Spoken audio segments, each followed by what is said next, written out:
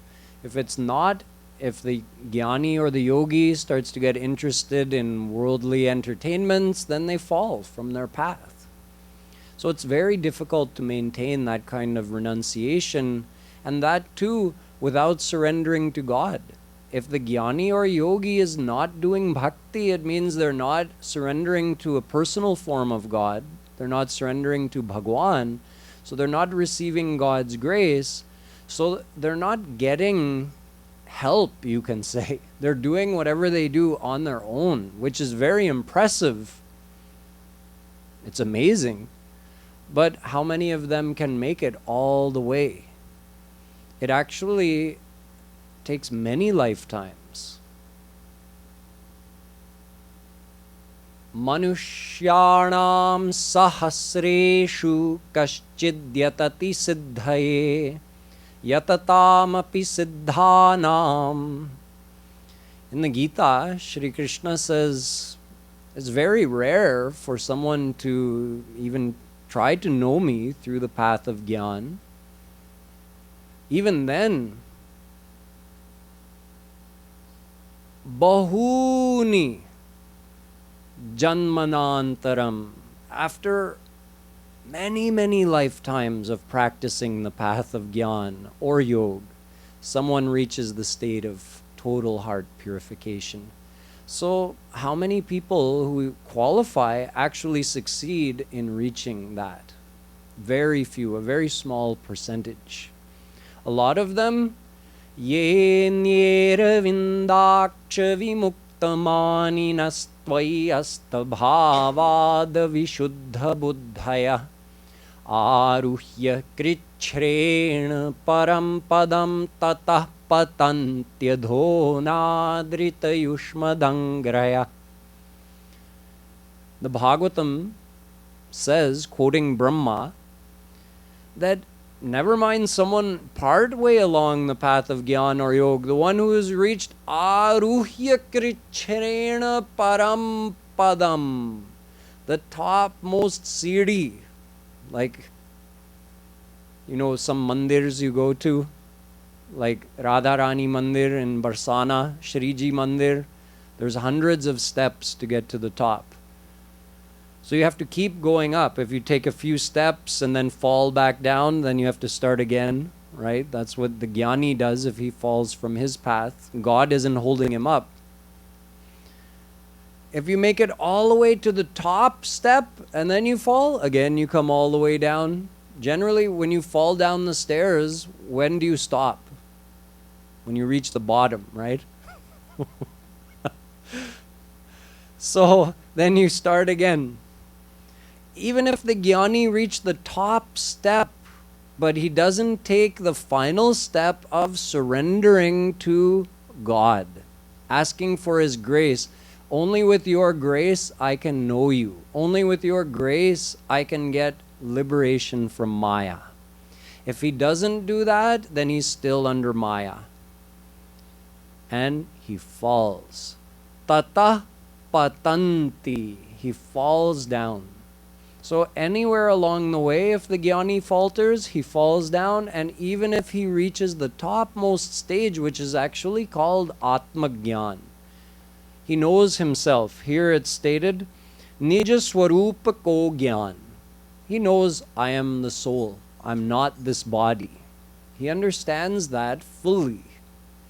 Experiential Gyan, not just theoretical Gyan. Right now we have theoretical Gyan. Ask anybody here in this room, who are you? They'll tell you, I'm a Jeev, Jivatma. I am not this body. We have theoretical Gyan, but we don't have experiential because none of us actually experiences that on a deep level. That's why we all fear death. That's why we're all insulted if someone tells us we're ugly. Our body doesn't look in some kind of nice way according to how it should. If anyone insults our body, we'll be depressed. Why? Because we believe we're the body.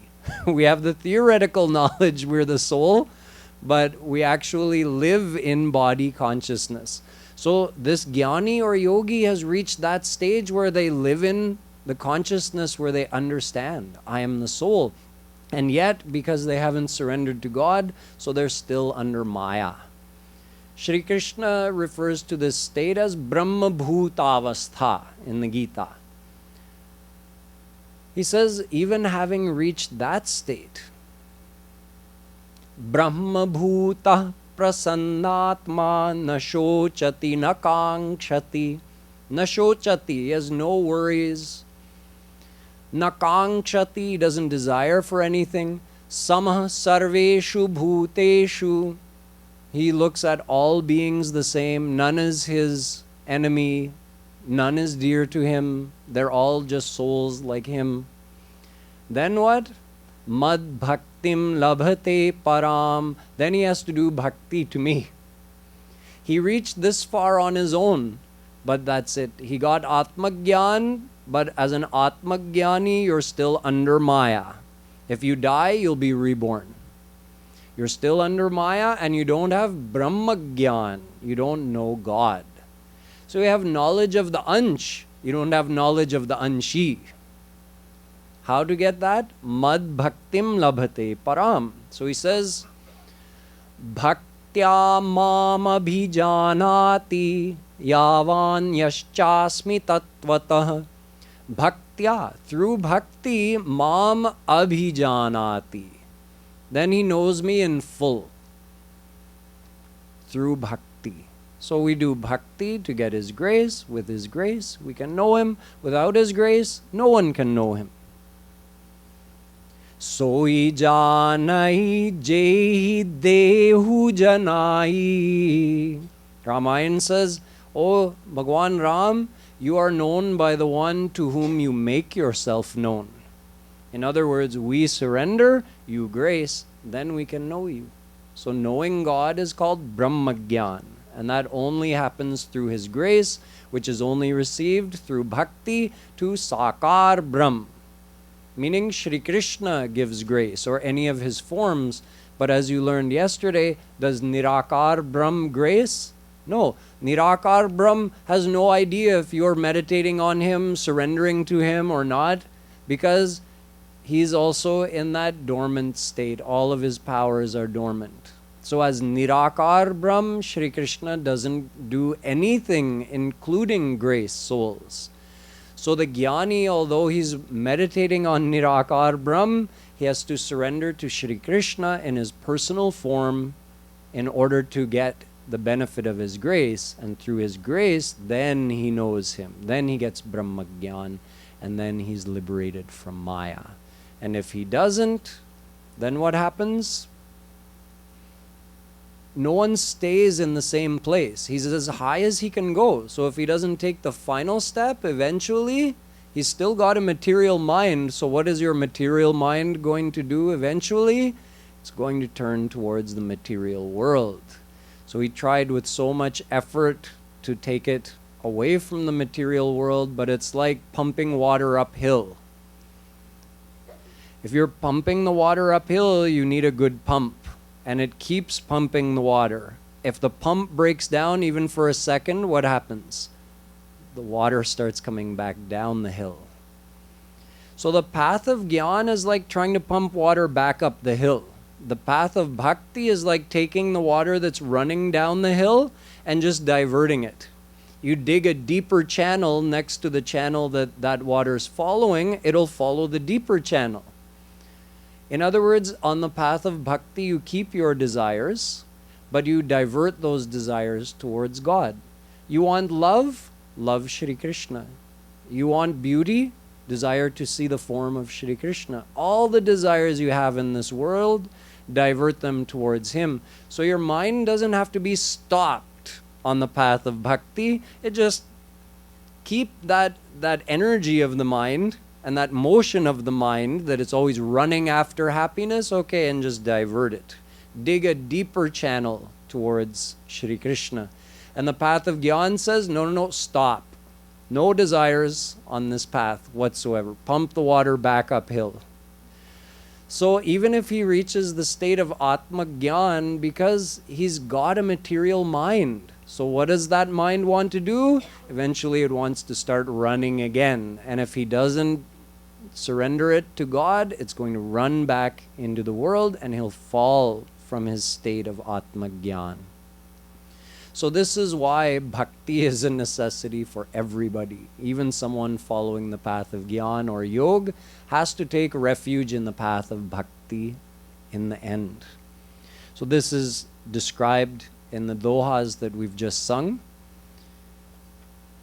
In the next doha, Shree Kripalu ji Maharaj describes one more very important thing, that even after surrendering to God to get His grace, having received that grace, he's free from Maya, he merges into Nirakar Brahm, so he's got his final attainment now.